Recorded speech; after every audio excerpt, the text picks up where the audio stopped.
Hello à tous, ici Claire Virose et bienvenue dans un nouvel épisode d'Oser la reconversion, le podcast dédié aux reconversions professionnelles à quelques stades qu'elles en soient. Je suis Claire Virose, ancienne avocate, j'ai tout plaqué pour réaliser mon rêve.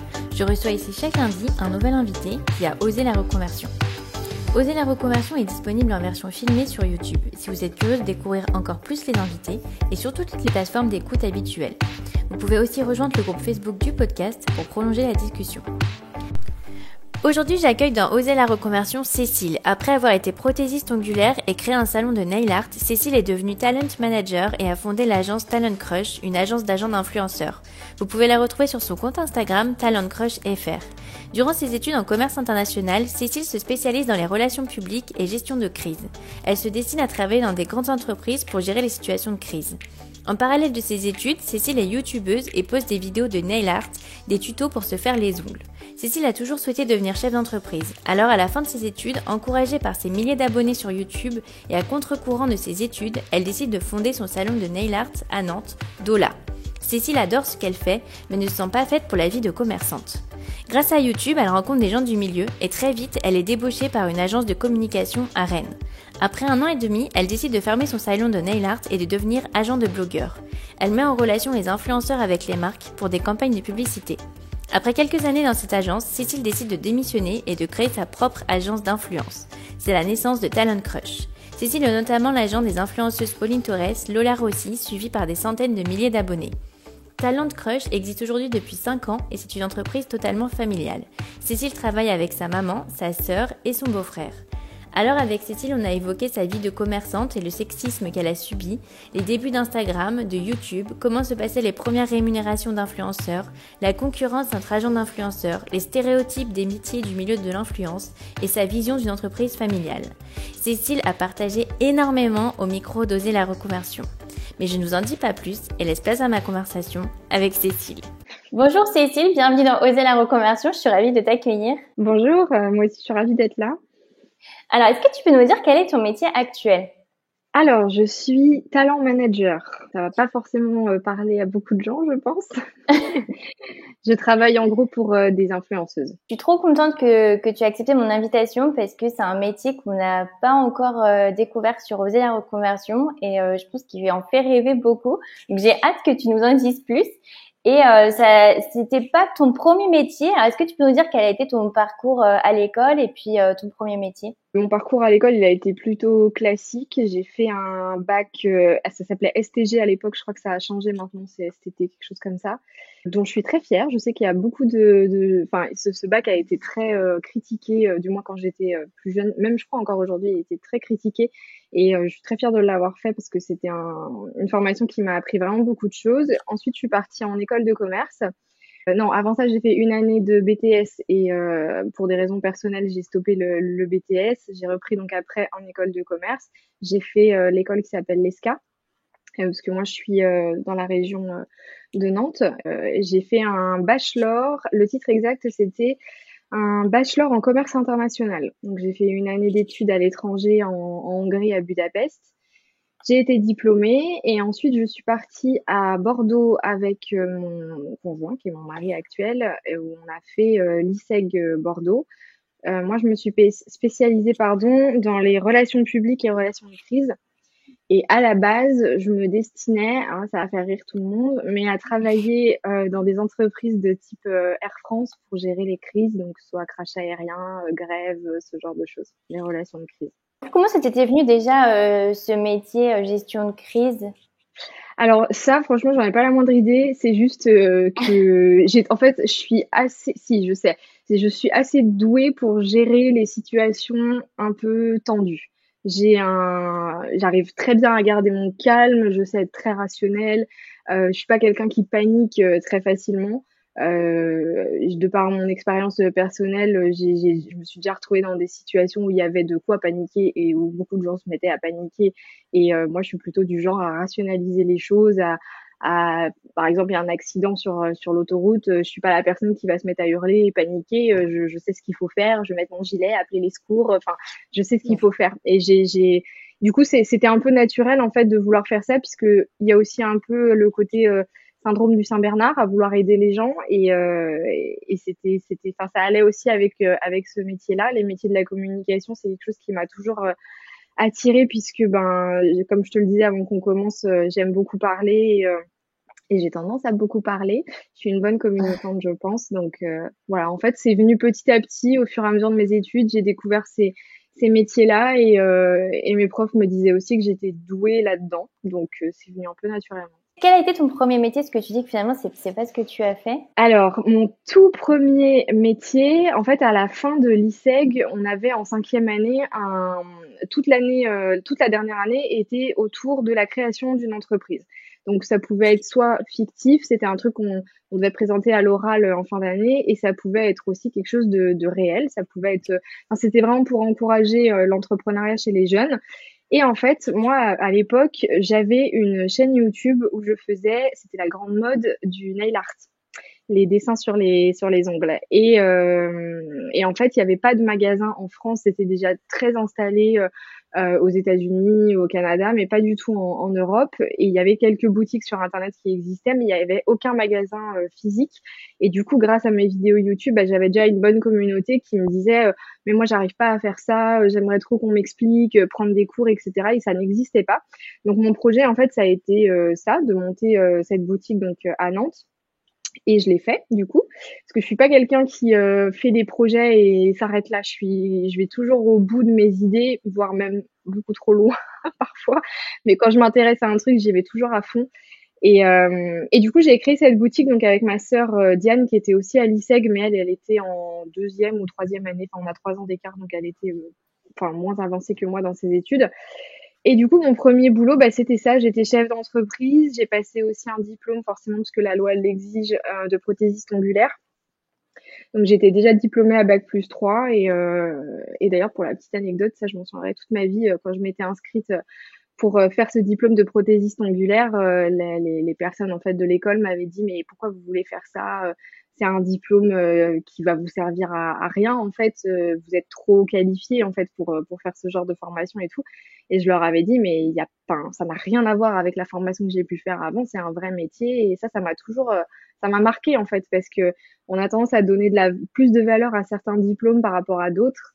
Alors qu'en fait, enfin, pour moi, il n'y a pas d'échelle dans les diplômes. Tous les diplômes sont différents et ils permettent de faire des choses. Enfin, moi, je sortais d'école de commerce, donc rien à voir avec les ongles. Et le métier de prothésiste ongulaire, c'est un vrai métier avec une vraie formation. Et voilà. Donc, j'ai aussi cette formation-là, en plus de l'école de commerce. Et du coup, mon premier métier, ça a été ça pendant presque 2 ans. J'ai eu cette boutique donc de nail art qui s'appelait Dola à l'époque, DOLA. Mais c'est génial, ça montre, je trouve, une force de caractère parce que si jeune, se dire j'ai fait ces études et puis finalement, contre la vie un peu aussi, et un peu contre la vie de la société parce que c'est vrai que c'est pas forcément des métiers qui sont très reconnus. Je trouve que c'est incroyable, si jeune, d'avoir cette force de caractère. Alors, en fait, ça me vient à 100% de mon entourage familial. Je viens d'une famille d'entrepreneurs aussi. Moi, dans ma famille, enfin, mes grands-parents ont fondé une entreprise qu'ils ont revendue maintenant de transport routier qui est connue dans le monde entier.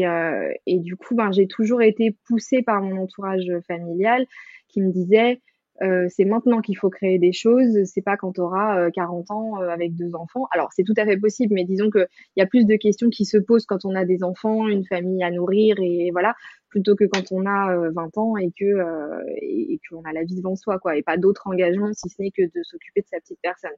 Donc, c'est vrai qu'à ce niveau-là, j'ai quand même été vraiment très soutenue et même encore aujourd'hui, on en parlera tout à l'heure, mais même encore aujourd'hui. Et du coup, c'est ce qui m'a aussi donné l'impulsion puisque j'avais alors, filet de sécurité, oui et non, puisque financièrement, oui, quand même, j'avais un petit filet de sécurité. Mais disons que pour monter Dola, j'ai fait un prêt à la banque, j'ai dû faire toutes les démarches que fait un entrepreneur lambda et j'ai eu aussi les déconvenus liés à, et là je vais rentrer dans des clichés, mais les clichés, les bons vieux clichés sexistes, ça je les ai subis de plein fouet, hein, vraiment. Hein. Quand j'allais à la banque, j'ai rencontré plusieurs banques pour faire les prêts. J'ai eu on m'appelait jeune fille, petite demoiselle, parce que je suis blonde et parce que je sais pas, c'est des stéréotypes. J'ai eu aussi, je vais aller plus loin, hein, les mains sur l'épaule, des gestes vraiment déplacés. On me prenait absolument pas au sérieux. Et il y a une banque, il y en a une seule qui m'a suivie, c'est le directeur de l'agence qui avait une fille de mon âge, qui elle aussi avait monté elle était en auto-entrepreneur. Et lui, il m'a vraiment pris au sérieux, il m'a fait confiance et c'est grâce à lui. En fait, je pense qu'il faut. C'était dur sur le moment, mais c'était bien aussi et c'était formateur de se prendre des murs comme ça parce que ça permet aussi de se dire voilà, est-ce que je suis assez forte quand même pour continuer à me battre parce que littéralement c'était ça, hein, on me claquait la porte au nez en permanence.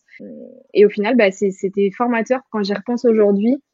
Ça aurait été trop facile en fait de d'avoir la première banque qui dit oui, je vous suis et puis voilà, je pose pas de questions quoi. Alors qu'en fait là, j'ai vraiment dû me battre. Ça m'a permis aussi d'avancer sur le projet en tant que tel parce que ça m'a fait me remettre en question sur plein d'aspects du projet. Donc voilà. C'était une mauvaise expérience à l'instant T où ça s'est passé, mais avec le recul, c'était quand même très formateur. C'est vrai que j'ai eu cette discussion il y a pas longtemps justement et je trouve qu'en fait c'est ce que je trouve dommage, c'est que souvent les femmes en fait qui montent des entreprises ou qui ont des carrières qui sont successful, en fait c'est des femmes qui sont un peu devenues hommes très très dures, qui se laissent pas marcher, enfin et je trouve que c'est dommage en fait de devoir perdre cette douceur, ce côté plus féminin pour réussir. Mais finalement, ça illustre ce que tu dis. Mais c'est tout à fait ça et même encore aujourd'hui, hein, on en parle souvent donc avec Diane, ma sœur, qui est mon associée aujourd'hui chez Talent Crush, dans le métier donc que je fais actuellement. Il arrive très souvent qu'on ait des propos déplacés à notre égard, des gestes déplacés aussi, des comportements qui sont totalement déplacés, et on a été obligé de se blinder en fait et de grandir d'une certaine façon, de mûrir plutôt, de se protéger un maximum. Après, l'avantage qu'on a, c'est que on est sœurs et on travaille ensemble, donc forcément, on est un peu moins, enfin forcément, on est moins influençable, moins manipulable. Alors, je ne dis pas que c'est le problème avec les femmes, c'est que mine de rien, on en parlera sûrement tout à l'heure, mais on essaie tout le temps de nous manipuler, de nous faire des choses qu'on n'a pas forcément envie de faire parce que je pense qu'on a affaire à beaucoup d'hommes. Je pense qu'ils se disent, voilà, c'est des gamines, savent pas vraiment ce qu'elles font. Il y a toujours cet aspect-là et je suis tout à fait d'accord avec toi. On a dû complètement changer notre comportement de jeunes filles un peu immatures, voilà, qui a des rêves plein la tête et envie de monter des tas de choses. On a dû rentrer dans le concret et dans le dur, on va dire, très rapidement quand même. Alors, comment ça se passe comme ça ton salon de nail art? C'est le rêve qui se réalise? Comment ça se passe les premiers jours? Alors, c'était très fatigant. Ce que j'ai appris aussi, c'est que la vie de commerçant n'était pas du tout faite pour moi. C'était compliqué et je pense que honnêtement, avec le recul, j'avais pas la maturité suffisante pour faire tout ce qu'il fallait pour que ça fonctionne. Je sais pas, j'étais pas assez impliquée et oui, je pense que juste ça, j'étais pas assez mature en fait. C'est tout. Après, tout ce qui était les démarches, il y a des trucs très concrets hein, comme faire ses déclarations de TVA, faire des inventaires, passer les commandes, etc. Ça, je m'en sortais bien parce que j'ai eu une bonne formation à l'école aussi et que je suis assez futée dans le sens où moi, c'est compliqué parce que j'ai l'impression de me mettre sur un, voilà, mais sur un gros piédestal. Mais en réalité, c'est la réalité. Je suis comme ça. Moi, je suis quelqu'un, si on me montre les choses une fois, deux maximum, je mémorise très rapidement et je m'en sors très vite toute seule. Et je fais aussi partie de ces personnes qui, quand elles comprennent pas quelque chose, vont avoir tendance à pas se laisser un peu, voilà, aller et à aller chercher l'information moi-même et à me débrouiller. Donc, tout ce qui était sur le côté administratif, il n'y a pas eu de problème. Mais c'était sur le quotidien. C'est dur d'être commerçant au début. Parfois, il n'y a pas de clients. En plus, j'ai ouvert Dola en plein pendant les manifestations pour l'aéroport de Notre-Dame-des-Landes. Donc à Nantes, il y avait des manifestations monstrueuses où ils cassaient le centre-ville tous les week-ends. Enfin, c'était abominable. On était obligé parfois de fermer certains jours. Enfin, donc c'était compliqué quand même. Et puis, il y a eu aussi autre chose, c'est que j'étais dans une rue donc où il y avait d'autres commerçants. Et il y a des associations de commerçants où on se rencontrait une fois par mois et j'étais la plus jeune puisqu'à l'époque je devais avoir je sais pas, je devais avoir 22, 23 ans, quelque chose comme ça et j'étais vraiment pas prise au sérieux. Vraiment pas du tout. Vraiment vraiment pas du tout jusqu'au point où de dire vraiment où on me respectait pas. On me respectait pas du tout. Ils prenaient certaines décisions par rapport à voilà des trucs très concrets hein, genre l'aménagement de la rue, le fait il y avait plus de place pour se garer pour les voitures, enfin voilà.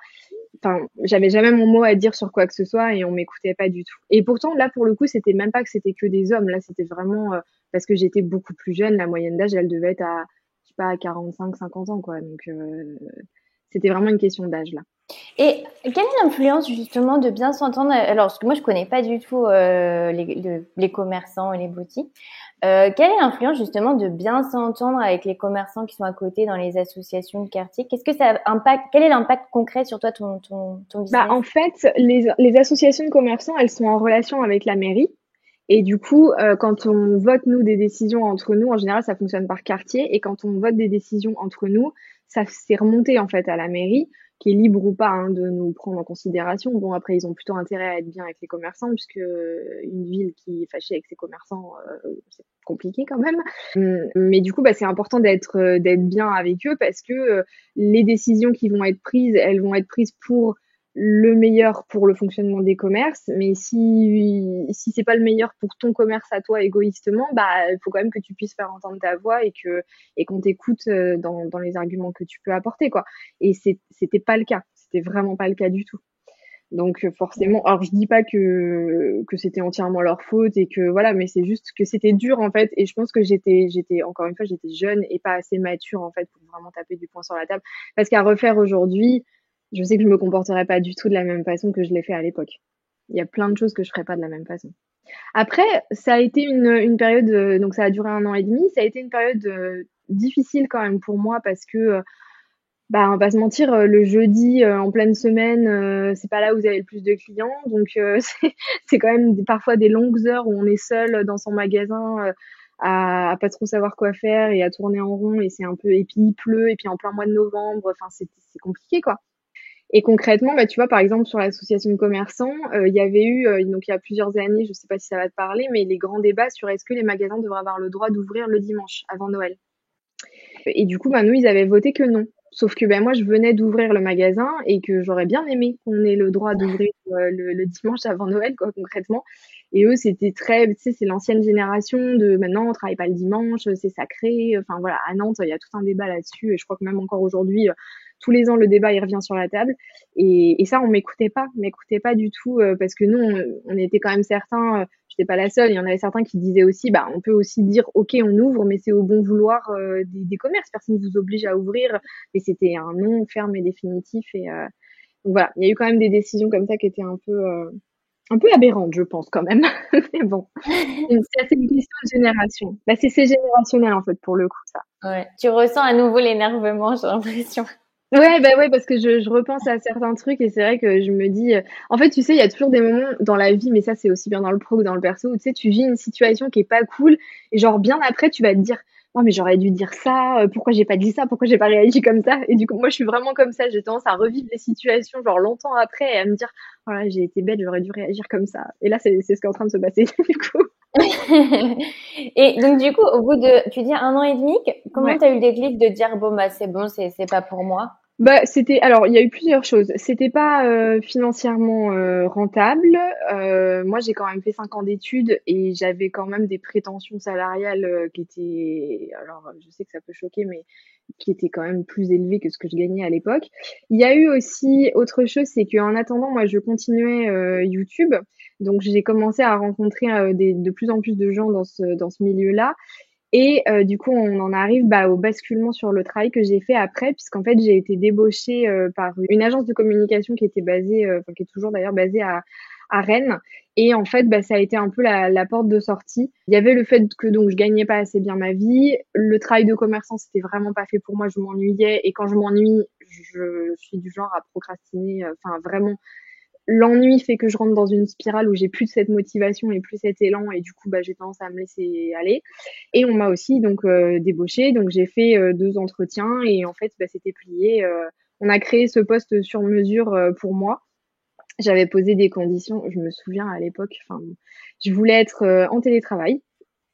Je voulais qu'on m'impose rien du tout. Mais en fait, faut aussi revenir en arrière. L'époque du début, vraiment YouTube, le fait qu'on monétisait les réseaux sociaux et tout, c'est arrivé au moment où j'ai été débauchée. Et pour comprendre tout ça, si on n'était pas déjà dans ce milieu-là, qui peut paraître aujourd'hui un milieu, bon, aujourd'hui c'est un peu plus le cas, où il y a beaucoup de gens, beaucoup d'acteurs et tout. En fait, il y a 7 ans en arrière, c'était pas le cas. Il y a, enfin, des agents d'influenceurs, il y en avait, je crois qu'on était genre 3 ou 4, même pas, pour toute la France. Les gens qui vivaient des réseaux sociaux et de YouTube, surtout à l'époque, c'était les Norman, Cyprien, Natou, Squeezie commençait à peine. Donc c'était vraiment très confidentiel et c'était vraiment une niche quoi. Et du coup, bah, ayant déjà un pied là-dedans, connaissant déjà beaucoup d'acteurs du milieu, donc que ce soit des youtubeurs, des influenceurs, les blogueuses, ou même les gens qui sont derrière et qu'on voit pas, c'est-à-dire les networks à l'époque, euh, ben c'était mon profil était intéressant en fait. Et je pense qu'ils se seraient pliés un peu à tout ce que je leur demandais. Et donc toi, tu t'étais fait ce réseau via ta chaîne YouTube? Ouais, en fait, via ma chaîne YouTube, j'étais rattachée au network qui appartient à TF1. Donc, c'était déjà une porte d'entrée. Et à l'époque, il y avait aussi beaucoup les, comment ça s'appelait? Il y avait la Get Beauty, il y avait Video City, c'était des conventions en fait de youtubeurs, beaucoup à l'époque. Et du coup, c'est-à-dire qu'il y avait, il louait, enfin genre c'était à Paris, je me souviens plus les salles, bref des trucs immenses où les gens payaient leur place et ils pouvaient rencontrer leurs youtubeurs préférés, voilà. À l'époque, il n'y avait pas Instagram. Instagram n'était pas du tout aussi développé qu'il l'est aujourd'hui, donc c'est pour ça que je parle beaucoup de YouTube. Mais moi, je travaillais pas sur YouTube à cette époque-là dans mon boulot. Je travaillais sur mon premier travail, c'était agent de blogueurs, donc les blogueuses en l'occurrence, parce que c'était la grande époque des blogs beauté, lifestyle, etc. Donc on avait en fait un groupe, je m'occupais de 400-450 filles, donc forcément bah, pas toutes de la même façon, hein, parce qu'il y avait nos têtes d'affiche et puis celles qui avaient un peu moins besoin d'aide. Et mon travail en fait c'était de les mettre en relation avec des marques qui voulaient faire des campagnes, donc elles devaient faire un article. J'ai connu un peu le tournant Instagram puisqu'elles devaient aussi parfois poster une photo sur Instagram et puis c'était rémunéré ou pas d'ailleurs. À l'époque, ça commençait tout juste. Parfois, ils étaient juste payés en échange de produits ou de tester un service ou de découvrir un service gratuitement pendant X temps. Voilà, et elles devaient faire un article et mon travail, c'était ça. C'était en fait de gérer la relation entre les marques et les blogueuses. Alors, comment tu t'es formée? Parce que tout nouveau métier, toi, à la base, tu étais youtubeuse. Ça fait partie de ces métiers qu'on a appris sur le tas, puisqu'on a appris en fait en même temps que le développement des réseaux sociaux s'est fait. Il y a pas de, il y a même encore aujourd'hui, hein, on a beau en voir parfois sur internet et tout, c'est faux. S'il y a des jeunes qui nous écoutent, ne tombez pas là-dedans. Il n'y a aucune formation qui existe pour faire le métier que je fais aujourd'hui. Ça n'existe pas. Ne vous faites pas avoir. Il y a des formations qui valent une fortune. J'en vois des fois ou des fois on me contacte pour donner des cours et tout. Il n'y a aucune formation reconnue par l'État qui est valable aujourd'hui. Moi, je donne des cours parfois en école de commerce à des jeunes parce que le métier que je fais est très intriguant pour eux, donc je le fais volontiers. Mais je me suis formée, franchement, je me suis pas formée en fait. C'est venu sur le tas. C'est beaucoup de débrouillardise, de bon sens, de réflexion avec mes collègues aussi. En fait, on a tâtonné, mais que ce soit moi dans mon agence, les gens avec qui je travaillais aussi, les marques, les partenaires extérieurs, les marques, les agences de communication, on a tous ensemble, on a créé en fait ce travail-là de nulle part en fait.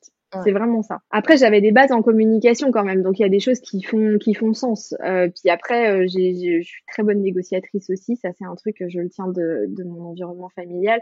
Je vais pas dire le contraire. Je suis très bonne négociatrice, très douée au poker. Donc, non mais vraiment, je suis assez douée sur ça. Et du coup, bah, c'était un peu enfin, est-ce que je vais aller jusqu'à dire que c'était inné? Je ne sais pas, mais en tout cas, je pense que j'étais au bon moment, au bon endroit et que je savais faire, donc ça s'est fait naturellement. Et alors, qu'est-ce que tu trouves le plus dur? Est-ce que c'est pour toi plus dur de trouver des marques ou des influenceurs? À l'époque, c'était plus dur de trouver des marques. Aujourd'hui, c'est plus dur de trouver des influenceurs. En fait, on est sur un marché qui évolue d'année en année. Il y a 7 ans de ça, ça évoluait de mois en mois. Là, le marché quand même commence à se stabiliser et heureusement. Mais c'était génial parce que tout était à construire. Même à l'époque, un prix, définir un prix pour un article sur un blog, on n'avait pas de base. On n'avait pas enfin, on savait pas du tout, ni les marques ni nous, on avait une idée de ce que représentait la valeur. Et je me souviens en fait au début m'être basée sur, puisque j'avais accès à ces infos-là, à de la publicité sur des chaînes de télévision à certaines heures d'écoute, un spot de pub, combien ça coûtait ou combien coûtait un article de presse dans la presse féminine. Je me basais là-dessus et je faisais des calculs, des produits en croix pour savoir à peu près au niveau de l'audience, etc. Parce qu'on avait quand même des statistiques. Et du coup, on arrivait un peu à tâtonner, à définir des prix par rapport à ça. Après, il y a plein d'autres problématiques qui se sont posées. Une marque, elle veut travailler avec un influenceur, ok. Ils veulent utiliser ses photos, son contenu pour leur réseau à eux. Bah, il y a une question de droit à l'image qui se pose. Donc, comment est-ce qu'on monnaie ça? Comment est-ce que ça... C'était génial. C'était une époque qui était vraiment chouette parce que il y avait tout à faire, en fait. Et c'était hyper stimulant.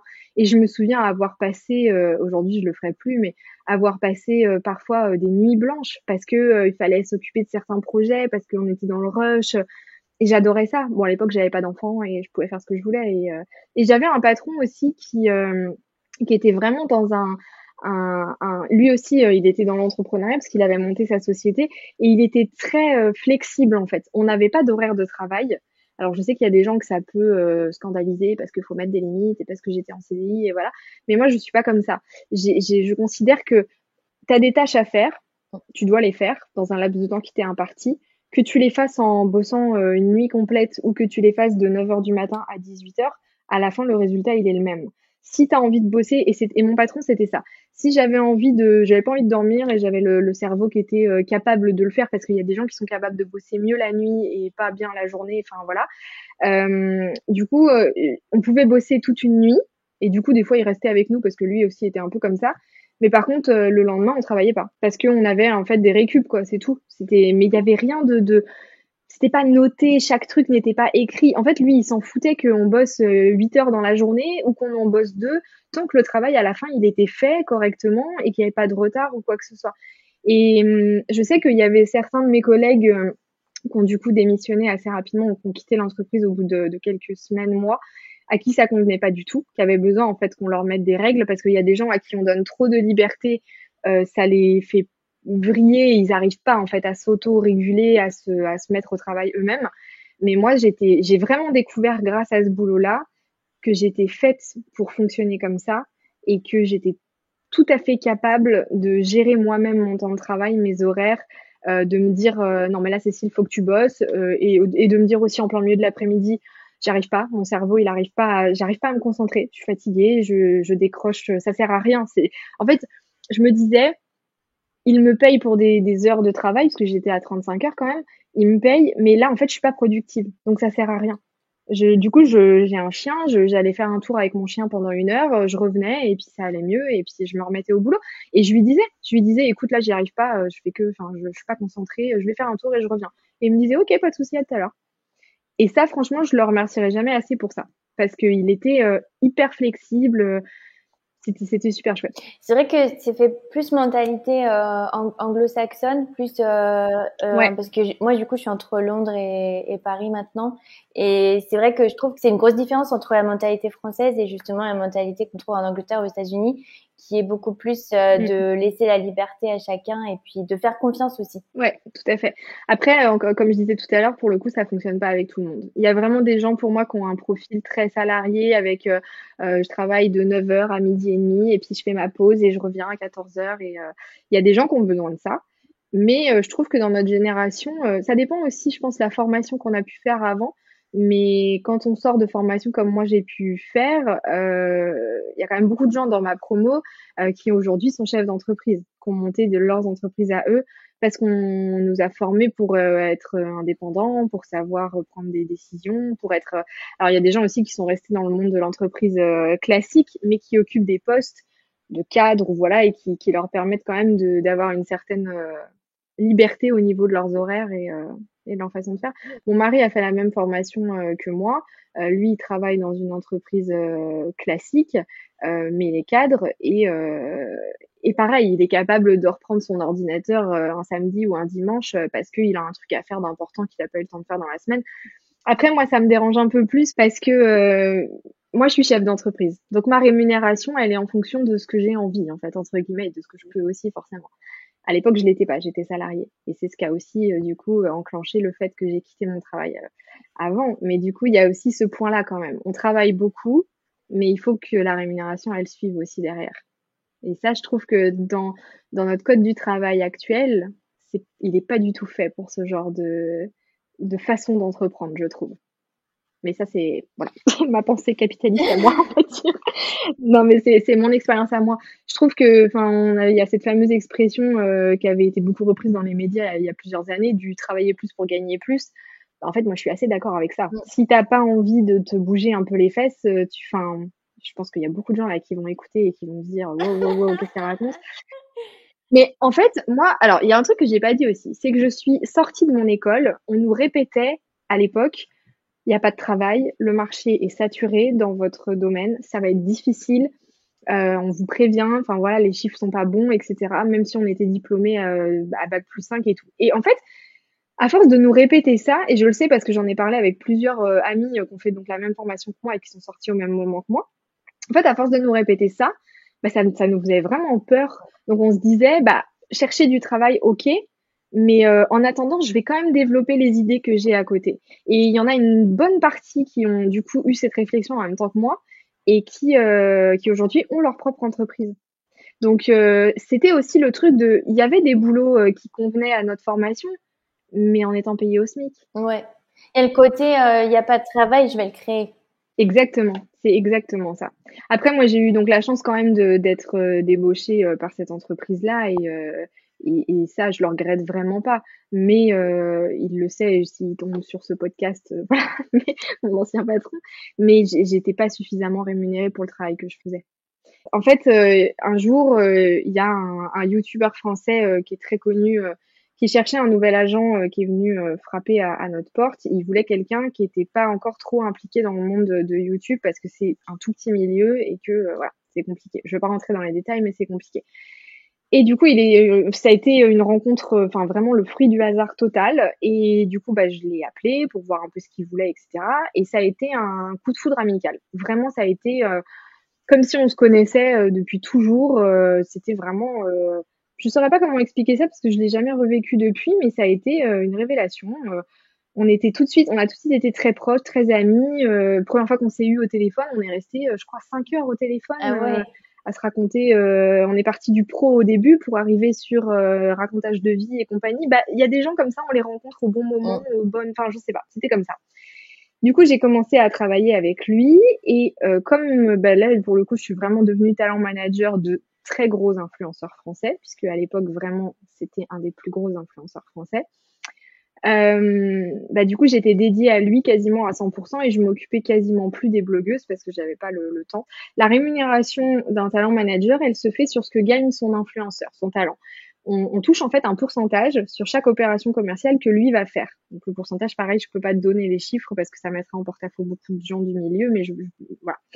Et du coup, quand je voyais les sommes passées pour lesquelles je passais énormément de temps, que je l'accompagnais en déplacement sur Paris, etc., et que en fait c'était ma société qui potentiellement les encaissait, et que moi j'étais toujours payée de la même façon, bah à un moment je me suis dit quel est mon intérêt là-dedans? Parce que si j'étais plus salariée et que je travaillais avec lui à 100%, euh, bah, je gagnerais plus en fait. Donc j'en ai parlé à mon patron qui m'a dit là nos relations commençaient un peu à se dégrader. Et après j'entends, mais il m'a dit bah non, moi je peux pas te payer plus, c'est pas possible. Pour l'instant la boîte elle se développe, c'est impossible. Je m'avais parlé à ma maman à cette époque-là qui du coup elle pareil entrepreneur etc. qui m'avait dit écoute s'il veut pas de rupture conventionnelle démissionne. Qu'est-ce que tu as à perdre? Qu'est-ce que tu as à perdre? Et je venais de commencer avec cet influenceur, hein, ça faisait, je sais pas, 3 mois, un truc comme ça. Et elle m'a dit, mais le potentiel qu'il y a, et tu te développeras plus en travaillant avec lui. Et en plus, j'étais bien plus épanouie à travailler avec lui. Je m'amusais vachement plus que de travailler pour mon ancien patron. Et en fait, bah, il voulait pas faire de rupture conventionnelle, donc j'ai posé ma démission. Du jour au lendemain, j'ai posé ma démission. Ça a été un peu, j'ai eu très peur, hein. Franchement, je le dis avec le recul. J'ai quand même eu la trouille de ma vie, hein, parce que à l'époque, en plus, tout le monde nous disait lâchez pas un CDI, enfin, faut pas faire ça, c'est hyper dangereux et tout. Mais je l'ai fait et franchement, je regrette vraiment rien parce que ça m'a permis d'en être là où j'en suis aujourd'hui. Mais c'était une aventure, c'était une nouvelle aventure qui commençait. Et donc j'ai commencé avec lui à plein temps. Et puis après, bah, c'est un tout petit milieu, donc beaucoup de bouche à oreille. Puis j'en ai eu 2, puis j'en ai eu 3, puis j'en ai eu 4, puis j'en ai eu 5, et des très gros influenceurs. Et ma sœur, à ce moment-là, du coup, était en stage de fin d'études à l'ISEG. Et elle commençait, enfin, elle était dans une entreprise, dans une agence de com à Nantes. Et je lui avais dit, écoute, Diane, moi, je m'en sors plus. Enfin, au bout d'un moment, il y a que 24 heures dans une journée et j'ai que 2 bras. Et là, au secours, quoi, parce qu'en gros, je pouvais plus accepter de nouveaux talents, je m'en sortais plus. Et elle m'a dit, bah, elle a eu très peur aussi, hein, sa boîte lui a proposé un CDI à la fin de son stage, elle a dit non et elle est venue travailler avec moi. Elle a repris, en fait, on a séparé les talents en deux et elle a repris certains talents et c'est là qu'est né Talent Crush. Alors, il a fallu qu'on structure un petit peu tout ça.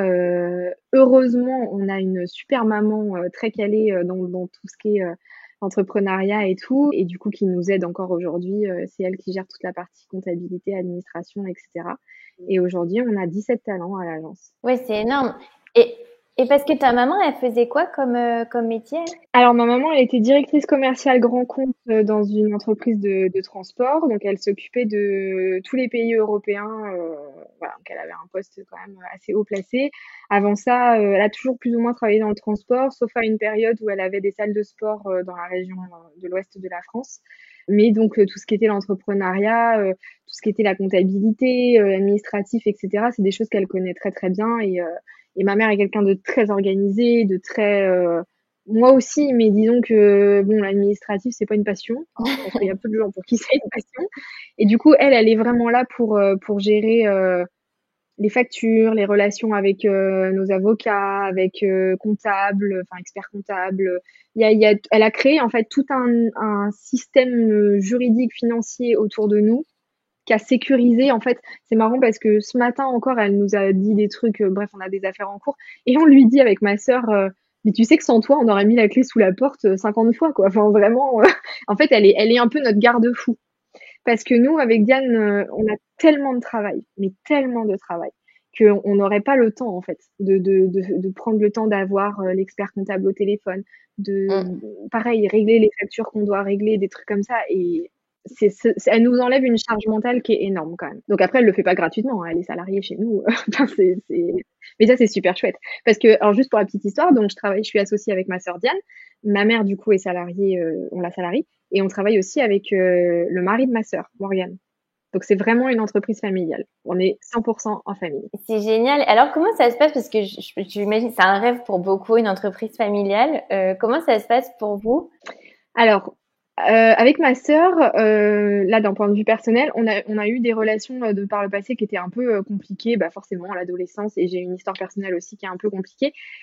Du coup, c'était tendu. Et en fait, le fait de travailler ensemble, ça nous a énormément rapprochés. Bon, après, c'est parce que ma sœur et moi, on est très fusionnels. En fait, la plupart des gens pensent qu'on est jumelles. En fait, on a 3 ans d'écart.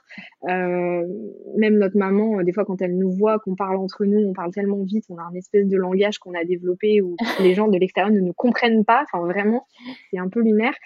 Et justement, aussi le fait que notre mère soit dedans, quand il y a eu des débuts de conflits ou des choses qui commençaient, des petites étincelles qui auraient pu prendre vite feu, bah elle s'est vraiment positionnée en tant que maman qu'on respecte, maman qu'on écoute. Et du coup, quand elle nous disait ça suffit les filles, vous allez vous calmer, ben c'est notre mère. Donc même si j'ai 31 ans, c'est quand même ma mère. En fait, on est un clan de 3 femmes et on est extrêmement soudés, extrêmement soudés. J'ai des exemples très concrets qui me viennent en tête de marques ou d'agences avec qui on a travaillé et qui ont essayé de nous manipuler pour nous monter l'une contre l'autre en sachant pas qu'on était sœurs et qui du coup à qui on a laissé croire ah bon elle a fait ça, elle a dit ça et tout, alors que moi j'étais au téléphone avec ma sœur en même temps et que je lui disais non mais et on en rigolait énormément parce qu'il y a eu des gens qui ont essayé de nous monter l'une contre l'autre ne sachant pas à quel point on était proches et surtout qu'on était sœurs en fait et que du coup enfin ça c'est des exemples assez drôles mais ça arrive en tout cas. Parce que du coup, c'est vrai que c'est un milieu qu'on dit il y a beaucoup de compétition. Est-ce que la compétition, c'est surtout avec les autres agents d'influenceurs? Oui et non. Alors en fait, en fait, ça dépend de l'état d'esprit de chacun. Moi, je connais d'autres agents d'influenceurs avec qui je m'entends très bien. Il y a un espèce de pacte tacite entre nous qui est qu'on se vole pas des talents les uns avec les autres. Quand on est au courant de certaines choses, on se le dit. Qu'on entend parler que les talents parfois font des choses pas correctes et tout, on se le dit entre nous et on se renvoie la balle parce que on est une grosse majorité de filles à faire ce travail. Et il y a un truc un peu girl power quand même. Alors c'est pas le cas de tout le monde, hein. Il y en a qui sont sans foi ni loi et qui, voilà.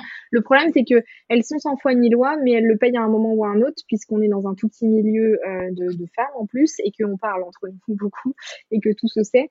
Mais la grande majorité, quand même, on travaille en bonne intelligence. Il y a quand même suffisamment de clients aujourd'hui pour vivre correctement et faire fonctionner nos sociétés.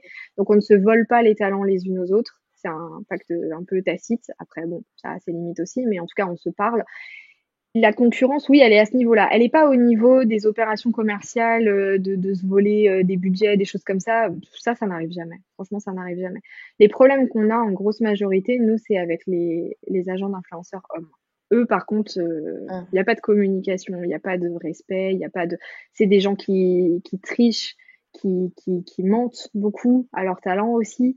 Je regardais hier un replay d'un live d'une influenceuse française, une ancienne candidate de télé-réalité qui s'appelle Sephora, qui a fait Les Anges, je sais plus, mais du coup, elle est plus du tout dans ce milieu-là aujourd'hui, qui s'est fait avoir par une agence. Moi, je voyais ça me faisait mal au cœur. Parce que je me dis, en fait, nous, le problème, c'est qu'après, ils mettent tout le monde dans le même panier. Nous, on fait les choses bien, en toute transparence avec nos filles. Il y a rien de caché, elles sont en copie des mails. Enfin, c'est un fonctionnement qui est simple. On essaye d'être à 100% transparent. Et quand je vois qu'il y en a certains qui abusent du système et qui, du coup, détournent de l'argent, hein, parce que pour le coup, c'est vraiment ça, ça me fait vraiment mal au cœur. Notre métier a vraiment une mauvaise réputation. C'est dommage. Tu trouves que ça a une mauvaise réputation auprès des influenceurs ? Ouais.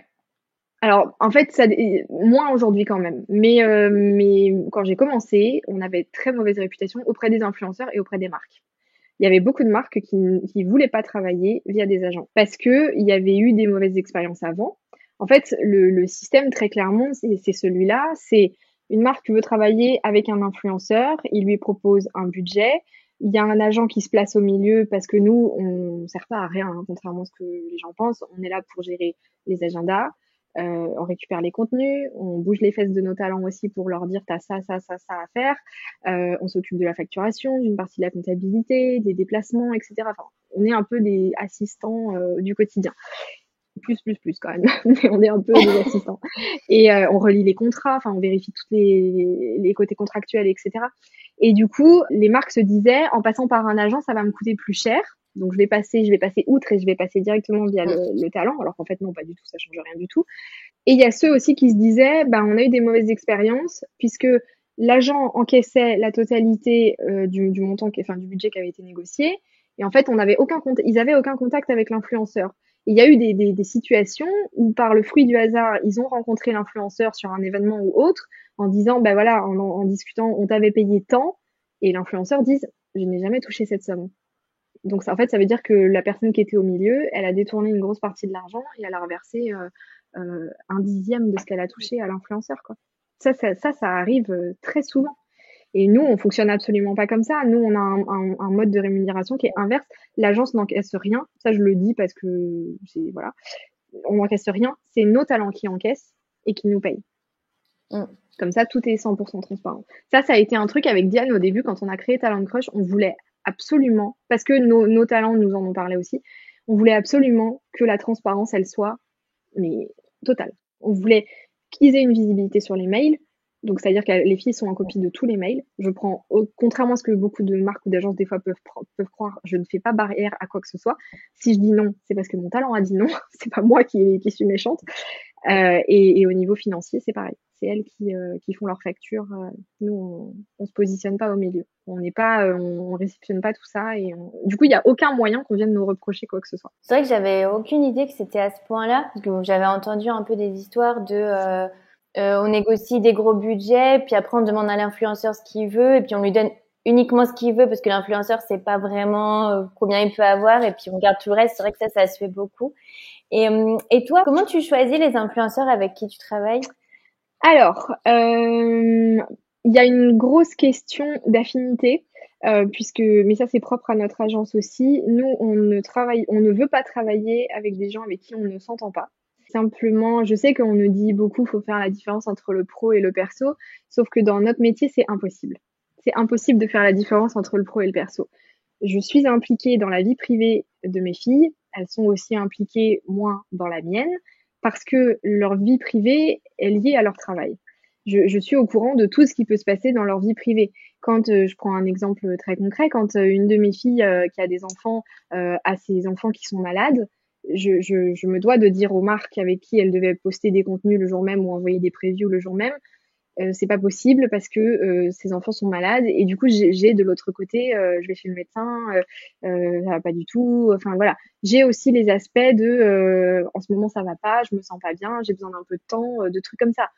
J'ai eu des cas des fois, enfin c'est très drôle, on joue un peu le rôle de psy aussi, le côté de toute façon je suis nulle, je vais retourner travailler, je vais finir caissière, enfin des remises en question qui n'ont ni queue ni tête, mais on joue vraiment ce rôle-là.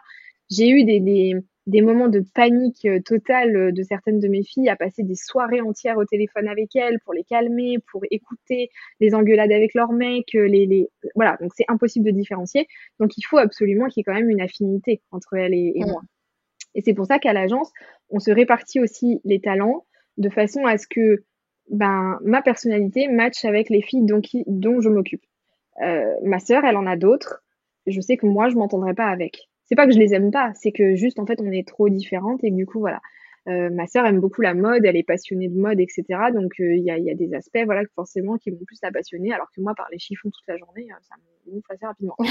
Voilà, Morgan du coup qui travaille aussi avec nous, lui est un homme, donc il a une autre façon encore de faire qui peut matcher avec d'autres personnes. Donc en fait, il y a quand même ça. Il nous est arrivé de nous séparer de certains talents. Nous, on fait toujours des contrats tests de 3 mois. C'est aussi bien pour l'influenceur que pour nous. Hein. C'est pour pouvoir dire non, ça va pas le faire. C'est pas qu'on s'aime pas, c'est juste qu'en fait notre façon de travailler, elle est différente, où il n'y a pas d'affinité et du coup on sait que ce sera pas possible et que ça mènera à des situations qu'on n'a pas envie de vivre. Donc on les choisit sur un côté affect et il y a aussi un côté business, hein, pur et simple. On prend, alors c'est pas une question de nombre d'abonnés. Après, on a un quota quand même parce qu'il faut que ce soit rentable.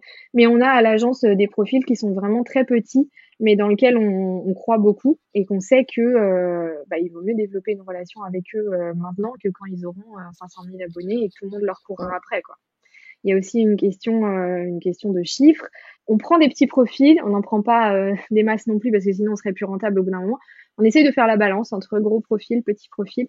Après, nous, on n'a jamais démarché qui que ce soit. Jamais, jamais, jamais, jamais. On fonctionne que au bouche à oreille. On a un turnover à l'agence qui est extrêmement faible.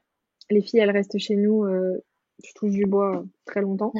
Et du coup, je pense que c'est parce qu'elles sont satisfaites. Elles ont cette proximité aussi avec nous. C'est agréable aussi pour elles, je pense, de savoir que on prend très rarement des vacances, mais quand ça arrive ou qu'on n'est pas disponible pour X ou Y raison, elles savent que si moi je suis pas dispo, elles connaissent Diane. Donc Diane est capable de prendre le relais en fait pendant 2, 3, 4 jours, une semaine avec les filles. Bon, même si tous les 5 minutes elles sont là. Elle revient quand Cécile ou elle revient quand Diane? C'est normal parce qu'elles ont l'habitude, mais en tout cas voilà, c'est un fonctionnement vraiment un peu comme une famille. Je connais tous leurs secrets. Enfin, j'adore ça. C'est vraiment, je changerais de boulot pour rien au monde. Et là, je voulais te demander, parce que c'est vrai que c'est des nouveaux métiers qui n'ont pas forcément une bonne réputation, autant influenceur que agent d'influenceur. Comment toi, tu gères ça, ce côté un peu des critiques que tu peux avoir? En fait, alors il y a plusieurs aspects. C'est marrant parce que même dans mon entourage familial, j'ai eu affaire à ça. Les gens pensent déjà, première chose, que influenceur, c'est pas un vrai métier. Le problème, c'est ça, c'est typiquement français comme mode de pensée. Dans la tête des gens, un métier, ça doit être pénible. Ça doit être quelque chose de contraignant, qu'on n'a pas envie de faire. Ouais. Et voilà. Alors qu'en réalité, c'est pas, enfin, pour moi, la définition du travail, d'ailleurs, si on ouvre un dictionnaire et qu'on regarde la définition du travail, c'est pas ça la définition du travail. C'est une activité répétée et rémunérée. Donc, ça n'a rien à voir avec la pénibilité du travail. Les gens, des fois, sur les réseaux sociaux, disent, franchement, c'est pas un vrai travail que tu fais, va bosser à l'usine et tu te rendras compte que machin. Est-ce qu'on dit ça à un joueur de foot? Non. Est-ce qu'on dit ça à un cadre qui travaille dans une entreprise lambda? Non. Les gens n'ont pas la moindre idée de ce qu'est la quantité de travail d'un influenceur. Après, oui, effectivement, c'est bien plus fatigant de travailler à l'usine que d'être influenceur, ça je vais pas dire le contraire, et c'est beaucoup moins bien payé de travailler à l'usine que d'être influenceur. Oui, mais ça, je suis désolée, on vit dans une société capitaliste, c'est pas les influenceurs qui sont responsables de ça. Enfin, les médecins sont pas assez payés, les footballeurs gagnent des millions, c'est pas normal non plus. Courir après une balle, ça n'a rien d'exceptionnel quand on sauve des vies à côté. Non, mais sinon, on peut tout remettre en question, en fait. Après, la réalité quand même derrière, elle n'est pas aussi dorée que ce que les gens peuvent croire. C'est énormément de remise en question. C'est aussi beaucoup de travail parce que rester actif sur les réseaux sociaux quand votre vie privée derrière elle va pas très bien, c'est compliqué. C'est toujours poker face en permanence. C'est aussi des fois se voir malmené par des marques et des agences qui vous parlent mal, qui ont peu d'estime pour vous. Nous après en tant qu'agent on est là pour faire tampon justement, mais c'est pas si formidable que ça. C'est se comparer aux autres en permanence, c'est un métier d'image, donc c'est développer des espèces de troubles par rapport à l'image qu'on renvoie. Je mets pas tout le monde dans le même panier, hein, je fais une très grosse généralité, je me rappelle d'expériences que j'ai pu vivre. Voilà, on appelle ça la dysmorphie, je crois, il me semble, le fait de plus se reconnaître, enfin d'avoir l'impression de prendre certains détails qu'on n'aime pas de notre apparence et d'en faire des trucs énormes. Voilà, ça c'est des choses qui arrivent quand même très souvent au point de faire de la chirurgie, des choses comme ça. Et nous, on est là aussi pour remettre un peu les choses. Voilà. Après, mon métier à moi, alors nous, on est cachés. On n'est pas comme certaines autres agences, je pense plus aux gens de télé-réalité. Nous, il y a très peu de gens qui savent qu'on existe. Et tant mieux, c'est une volonté. On n'est pas là pour être sous le feu des projecteurs. Moi, je ne peux pas comprendre qu'on puisse être agent d'influenceur et se mettre en avant aussi. Pour moi, c'est pas ça. Enfin, je vais citer une autre agence parce que tout le monde la connaît, mais si on regarde les Shona Evans qui sont du côté Magali Merda et ça, du côté télé-réalité, on fait pas le même métier. Ça n'a rien à voir. C'est vraiment rien à voir. On peut pas se mettre en avant. Nous, on est vraiment cachés. La définition de notre travail, c'est qu'on est des boucliers humains pour nos talents. On se positionne toujours, on va au front pour eux. On fait toujours barrage. Après, moi, des critiques par rapport à mon métier, oui, j'en ai eu même dans mon entourage familial. Il y a beaucoup de gens qui comprennent pas comment je peux gagner de l'argent avec le travail que je fais. Ils comprennent pas quel est l'intérêt de mon travail. Ils comprennent pas, enfin, on appelle ça je crois que dans les pays anglo-saxons, pardon, on appelle ça les bullshit jobs, qui sont où tu crées tu crées pas de valeur ajoutée, en fait. Sauf que, ça peut s'appliquer à énormément de boulot, en fait, à ce moment-là. Enfin, moi, je comprends pas cette façon de penser. Je me suis défoncée pour mon travail. J'ai un petit garçon qui a 2 ans et demi. Faut quand même savoir que c'est la petite anecdote, mais le jour où j'ai accouché, allez quoi, 1 heure et demie avant mon accouchement, j'étais donc à la maternité avec mon ordinateur en train de répondre à des mails. Mon bébé il est né le soir, le lendemain matin, je travaillais. Enfin, faut quand même être conscient que c'est énormément de sacrifices. Le jour de Noël l'année dernière, une de mes clientes, donc le 25 décembre, se fait pirater mon compte Instagram. En plein repas de Noël, j'ai dû appeler les gens d'astreinte chez Instagram, la rassurer parce qu'elle était totalement paniquée. J'ai dû gérer cette situation. Ça a duré 4 ou 5 heures le jour de Noël. C'est beaucoup de sacrifices quand même à ce niveau-là. Donc après, moi, tu sais, les gens, ils parlent, ça m'intéresse pas tellement en fait. Surtout que je travaille avec ma mère et ma sœur. Donc les gens qui comptent pour moi, et mon mari aussi, et les gens qui comptent pour moi, ils savent très bien que je suis pas là à me dorer la pilule. Mais après, c'est rigolo parce que mon mari, donc, est pas en télétravail. Lui, là, mon bureau, en fait, est chez moi. Il travaille donc au siège de son entreprise et avec la crise du Covid, au premier confinement où on a tous été confinés, dans sa tête à lui, c'était moi je vais me mettre en télétravail, tu t'occupes de notre bébé qui avait à peine 1 an à l'époque et du coup je prends le relais le soir et tu pourras bosser. Mais il a vite compris que moi mon téléphone, là je me suis mis en mode avion. Mon téléphone, il sonne tout le temps, tout le temps, tout le temps, tout le temps, de 8h30 du matin jusqu'à parfois 20h, 21h si je mets pas un stop. J'ai des messages sur WhatsApp, là j'ai 94 WhatsApp non lus. J'ai fermé ma boîte mail parce que ça n'arrêtait pas de défiler, mais avant de la fermer, j'étais à 87 mails. Et à chaque fois que je lui dis ça, il me dit oui, mais bon, moi aussi j'ai plein de mails. Non, ce qu'il faut comprendre, c'est que j'ai 87 mails. Chaque mail représente une opération. Donc, je suis obligée de répondre à tous ces mails-là. Il n'y a pas je peux attendre 1 semaine, 2 semaines avant de répondre. Donc, c'est une charge de travail qui est énorme, qui est vraiment énorme. Et il s'est rendu compte au premier confinement que ce que je faisais, c'était un vrai travail. Et il avait du mal à le comprendre jusque-là. Alors justement, c'est quoi ta vision pour Talent Crush dans les prochaines années? Qu'est-ce que tu rêves pour ton entreprise? C'est compliqué de répondre à ça parce que c'est très nouveau comme métier. C'est un marché qui est nouveau. Et du coup, on ne sait pas trop où on va. Le problème, c'est qu'on est Mm. dépendant de plateformes qu'on ne maîtrise pas. On est dépendant, nous, à 95% d'Instagram et on est dépendant de YouTube Mm. aussi pour une plus petite partie. Et du coup, c'est compliqué parce que quand on voit, il y a 3 semaines de ça, le bug mondial d'Instagram, Ouais. euh, enfin voilà, plus de WhatsApp, plus d'Instagram, c'est catastrophique. Et on en rigolait avec les Mm. filles en disant, bah, allez vite, faut migrer sur TikTok, quoi. Mais on peut pas dire ce qu'on rêverait. Franchement, avec Diane, on n'a pas une vision d'un développement avec plein de salariés, de nous après juste encaisser et plus travailler et tout. Franchement, pas du tout, pas du tout, du tout. On verra, on verra. La seule vision qu'on a pour Talent Crush, elle est à 1 an. Je peux pas aller plus loin que ça. On n'a pas du tout envie de déléguer ce qu'on fait aujourd'hui à d'autres personnes extérieures, déjà parce qu'on n'a pas confiance. On aime ce qu'on fait, on aime nos filles, on aime. Enfin, franchement, moi, tous les matins, je me lève, je suis hyper contente de retrouver mes pépettes. Là, lundi, mardi, je vais voir 2 d'entre elles la semaine prochaine à Paris pour des tournages. Je suis super contente de les retrouver. J'adore mon travail. Je sais que enfin, c'est vraiment pas politiquement correct de dire ça. Il y a peu de gens qui peuvent dire ça, mais j'adore mon travail.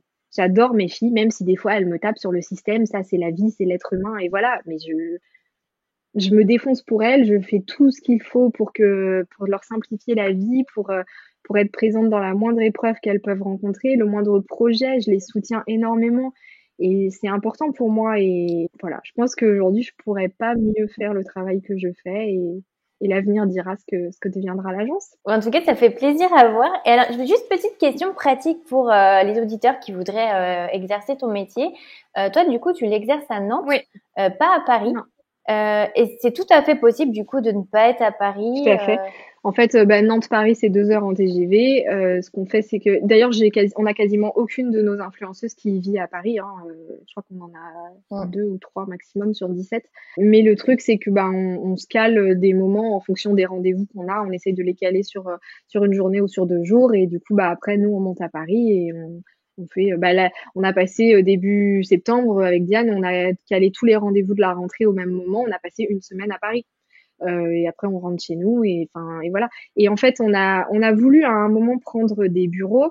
Ça c'est un peu le revers de la médaille en travaillant en famille, c'est que ma sœur et moi on parle beaucoup, on est très très proches comme je disais, et du coup on a essayé et en fait c'est pas possible. On se gêne énormément parce on est au téléphone tout le temps. Quand on n'est pas au téléphone, on a vite tendance à beaucoup trop papoter entre nous, c'est contre-productif. Et du coup, c'était mieux comme ça. Donc en fait, dans nos domiciles respectifs, bah, elle du coup travaille à côté de son mari, mais on a là la pièce où je suis actuellement, c'est mon bureau. Il y a rien d'autre. Mm. C'est mon bureau. Il y a mes ordinateurs, mes papiers, etc. Et quand je termine de travailler, j'arrête de travailler à peu près vers 18h30 quand rentre mon fils de la crèche. Cette porte, elle est fermée et je n'y retourne pas avant le lendemain matin, sauf urgence. Mm. Mais ça c'est aussi un aspect qui est pas facile pour certaines personnes. Le télétravail, je pense qu'avec la crise du Covid, ça l'a montré à beaucoup de gens. On peut pas travailler sur son ordinateur portable, sur son canapé. Ça, Mm. c'est pas possible. Il faut un bureau, une chaise, un environnement où il n'y a pas d'autres distractions que ça. Après, oui, travailler de chez soi, c'est un confort aussi, hein. Là, entre midi et deux, je peux aller étendre mon linge, faire un coup d'aspirateur. Enfin, c'est vrai que ça a un certain désavantage, mais ça a aussi des inconvénients parce que le travail est toujours là en fait. Même si la porte elle est fermée, il est toujours là, il est derrière la porte. Mais moi j'adore ça. Je serais incapable de retourner dans un contexte salarié classique. Enfin, vraiment, ce serait extrêmement difficile. Alors, dernière question, parce que je vois que le temps file, Ouais. et c'est toujours la question que je pose à la fin. C'est quoi pour toi une reconversion réussie? Une reconversion réussie, c'est quand le nouveau boulot qu'on fait ou qu'on s'est créé nous rend beaucoup plus heureux et épanouis que celui dans lequel on exerçait avant. Et qu'on n'a plus tous ces doutes et Mm. j'ai pas envie d'aller bosser et ces angoisses. C'est ça. c'est quand, comme moi, alors après je dis pas que tous les matins je suis ravie de venir travailler, mais en grande majorité si, c'est quand vous êtes content de faire ce que vous faites, que c'est motivant, que vous avez des nouveaux défis à relever, que vous vous ennuyez pas. Mais après c'est propre à chacun aussi, mais en général les gens qui font des reconversions, ils ont quand même un certain élan aussi et une certaine motivation. Donc ouais, c'est ça, c'est quand vous êtes épanoui dans votre boulot, quand vous craignez pas le lundi matin, quand vous êtes oui, vous êtes contente de partir en vacances, mais vous êtes aussi content de retourner bosser. Ça, c'est chouette. Bah, un grand merci, Cécile. Franchement, c'était une bonne dose de motivation et d'inspiration. Donc, merci beaucoup. Je mettrai le lien de ton compte Instagram si les auditeurs veulent te contacter. Bah, merci beaucoup de m'avoir reçu. En tout cas, c'était chouette. Et voilà, fini pour aujourd'hui. Merci d'avoir passé tout ce temps avec moi. Si vous avez aimé l'épisode, abonnez-vous et laissez-moi un commentaire si vous écoutez l'épisode sur YouTube. Et si vous écoutez l'épisode sur Apple Podcast, abonnez-vous, laissez une note 5 étoiles et un avis. C'est ce qui donne le plus de visibilité à ce podcast. N'hésitez pas à en parler autour de vous et à partager l'épisode sur les réseaux sociaux pour aider un plus grand nombre à oser la reconversion. Si vous voulez prolonger la discussion, rejoignez le groupe Facebook du podcast, je vous mets le lien dans les notes de l'épisode. Ensuite, si vous cherchez toutes les notes avec les références, allez dans le détail du podcast. Si vous souhaitez devenir annonceur, me proposer un invité ou me poser vos questions, je serai ravie d'y répondre sur Instagram ou sur YouTube sous le pseudo Claire Virose ou par mail à l'adresse clairevirose@gmail.com.